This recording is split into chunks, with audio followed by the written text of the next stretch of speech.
Aujourd'hui, nous allons parler de ces deux nouvelles concernant la crypto-monnaie Bunk. Je ne sais pas si vous êtes déjà au courant ou pas, mais ne vous inquiétez pas, quand on va en parler tout de suite. Et ce n'est pas tout.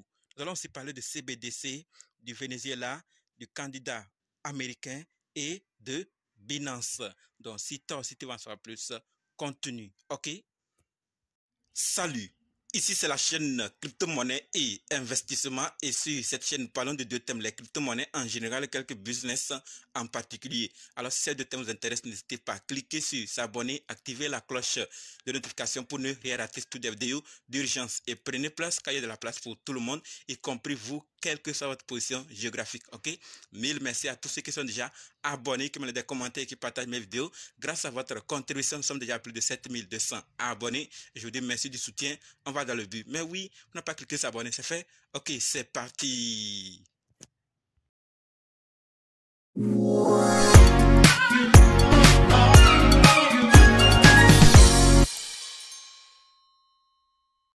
Comme dit, nous allons parler de ces nouvelles. Nous allons d'abord parler de CBDC, ensuite de Venezuela, du candidat américain, de Binance et finir avec ces deux nouvelles concernant Bunk.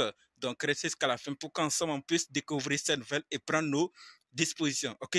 Par rapport à CBDC, ce que nous devons savoir, c'est que une étude de World Economic Forum, Forum économique mondial, révèle que 98% des banques centrales s'intéressent au CBDC. D'accord, donc d'après leur étude, 98% des banques centrales s'intéressent au CBDC. On en avait parlé depuis qu'ils ont commencé. Certains sont en cours de développement, d'autres sont en phase test. Bref, ça évolue et les banques s'intéressent d'après cette étude 98%.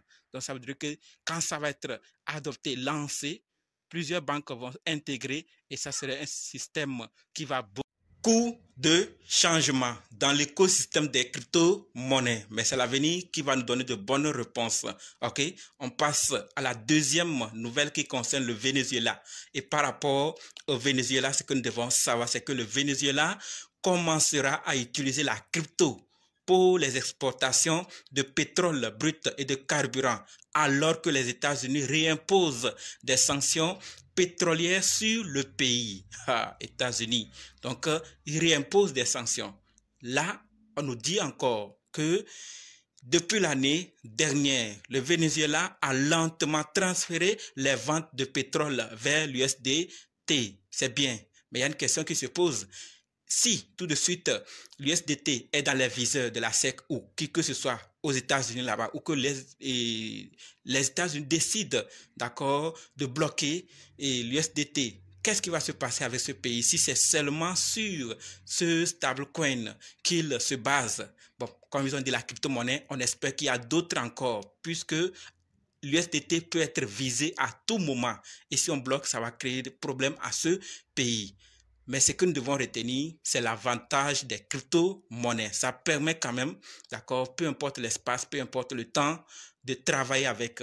Ça, c'est un des avantages qu'il ne faut pas négliger avec la crypto-monnaie. 24 heures sur 24 et 7 sur 7. Ça fonctionne très bien et partout vous pouvez en utiliser. Si tout est bien. Sinon, c'est possible d'en utiliser, mais les gens peuvent restreindre ou mettre des conditions qui ne vont pas arranger. Sinon, partout, partout. D'accord? La compagnie pétrolière publique vénézuélienne PDVSA demande également à tout nouveau client souhaitant effectuer des transactions pétrolières de détenir des crypto-monnaies dans un portefeuille numérique. Voilà donc ce que le pays veut faire, de tenir la crypto-monnaie. On n'a pas précisé ici, mais on a parlé de l'année dernière où ils transféraient vers l'USDT. On ne sait pas ce qu'ils vont en faire. Mais là aussi, il y a point d'interrogation parce qu'à tout moment, USDT peut être visé et bloqué ou créer des soucis jusqu'à ce qu'il ne ferme. Donc, s'il parle maintenant de la crypto-monnaie de façon générale, on espère qu'il y aura aussi d'autres options en cas de blocage ou d'attaque de tels projets et puissent utiliser l'autre. Sachez-le clairement que les clients sont les bienvenus avec un portefeuille numérique contenant de la crypto-monnaie au Venezuela. Passons à la troisième nouvelle Je ne sais pas ce que vous pensez par rapport à cette nouvelle, mais si un nouveau président comme celui dont on va parler ici, ce candidat américain, peut-être que ça serait favorable. Le Venezuela va avoir plus de liberté à faire cette transaction avec la crypto-monnaie et la blockchain. Mais avec ceux d'actuel, ça peut être compliqué. Il s'agit de ce candidat américain dont on a plusieurs fois parlé ici et dit quelque chose de très intéressant encore. Et la nouvelle que nous devons savoir par rapport à ce candidat, c'est que on nous dit Robert F. Kennedy, il s'agit de lui, celui que vous êtes en train de voir actuellement, candidat indépendant à la présidence des États-Unis, s'engage à placer le budget américain sur la blockchain. Pourquoi il veut le faire? Voyons la raison. Je vais mettre l'ensemble du budget des États-Unis sur la blockchain de sorte que chaque Américain puisse consulter chaque poste budgétaire à tout moment, 24 heures sur 24. D'accord? Et il a cité les dépenses scandaleuses du Pentagone comme une raison pour adopter une technologie totalement transparente. D'accord? Donc avec cette technologie blockchain, tout serait transparent. Nous aurons 30 millions d'yeux sur notre budget. Et si quelqu'un dépense 16 000 $ pour un siège de toilette, tout le monde le saura. Donc vous voyez là où le candidat veut aller. On en a plusieurs fois parlé, comment il est pro par rapport aux crypto-monnaies, au Bitcoin, et maintenant c'est la technologie blockchain. Il pense qu'avec cette technologie, tout serait transparent aux États-Unis, le budget des États-Unis serait transparent. Celui qui utilise pour telle chose, on saura. Celui qui utilise pour X, s'il utilise mal, on lui demandera des raisons. Voilà donc ce que ce candidat pense. Et si c'est lui qui est au pouvoir ou c'est lui qui est président, je pense que les autres pays comme Venezuela peut-être auront la liberté de faire les transactions avec la crypto-monnaie. Et même peut-être on va leur enlever les sanctions pétrolières. C'est ce que je pense et c'est mon avis.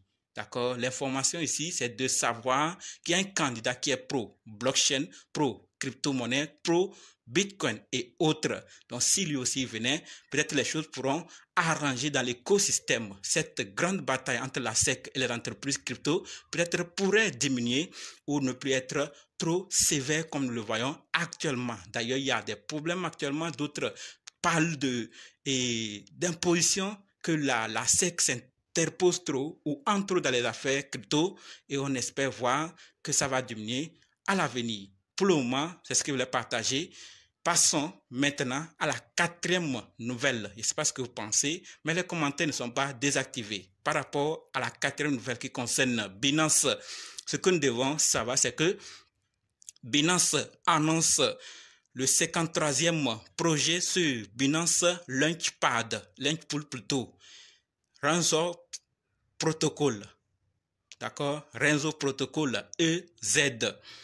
Vous pourrez staker vos BNB et FDUSD dans des pools séparés pour collecter des tokens EZ.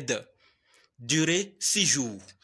À partir du 24 avril à 0h UTC. Listing du token le 30 avril à 12h. Donc, ceux qui sont intéressés, j'ai tenu à partager pour que nous puissions participer si nous avons des BNB, FDUSD à staker sur cette plateforme. Sachez-le clairement que si vous le faites, vous gagnerez des EZ. Voilà ce que je voulais partager par rapport à Binance.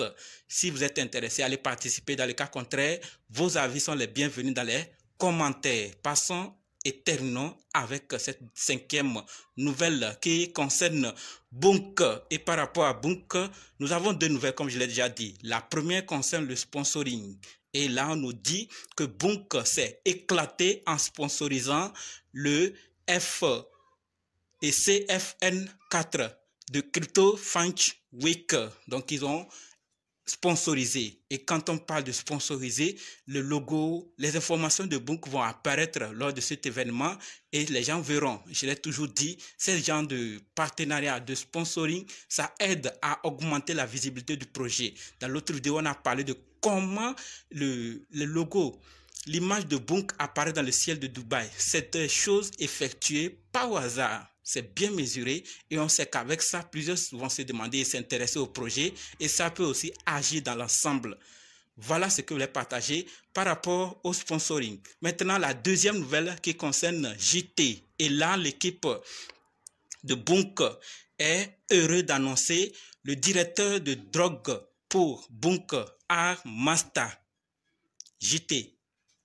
En tant que connaisseur d'art et artiste exposant à l'échelle internationale, JT dirigera le programme de résidence BAM mensuellement et le programme Creator Grants trimestriellement pour aider à offrir plus d'opportunités aux artistes de l'écosystème Solana.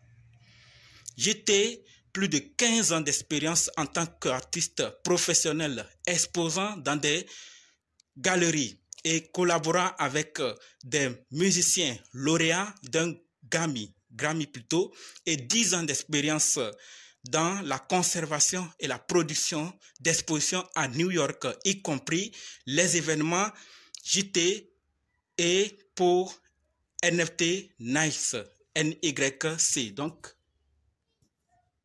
il est tellement expérimenté qu'il pourra très bien faire le travail avec Bunk.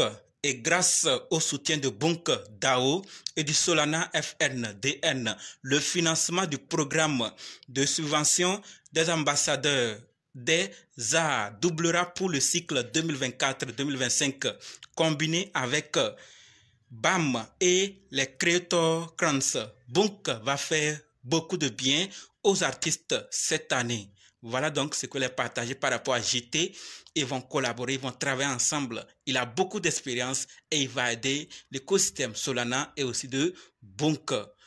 Je ne sais pas ce que vous pensez, mais sachons-le clairement que Bunk aussi est en train de faire son chemin et nous voyons tout ce qui se fait. Et tout peut aussi arriver du jour au lendemain pour que ce projet aussi puisse aller très loin, qu'on puisse retourner. Donc si ça vous intéresse, faites vos recherches d'abord avant de faire quoi que ce soit. C'est l'information que je voulais partager et merci d'avoir suivi jusqu'ici. Et maintenant, on se donne rendez-vous dans d'autres vidéos. Dans les commentaires, n'oubliez pas de nous rejoindre sur Telegram, WhatsApp, Facebook. Les liens sont dans la description. Et pour ceux qui sont intéressés pour la formation, dites simplement ici intéressé, je veux votre formation. OK?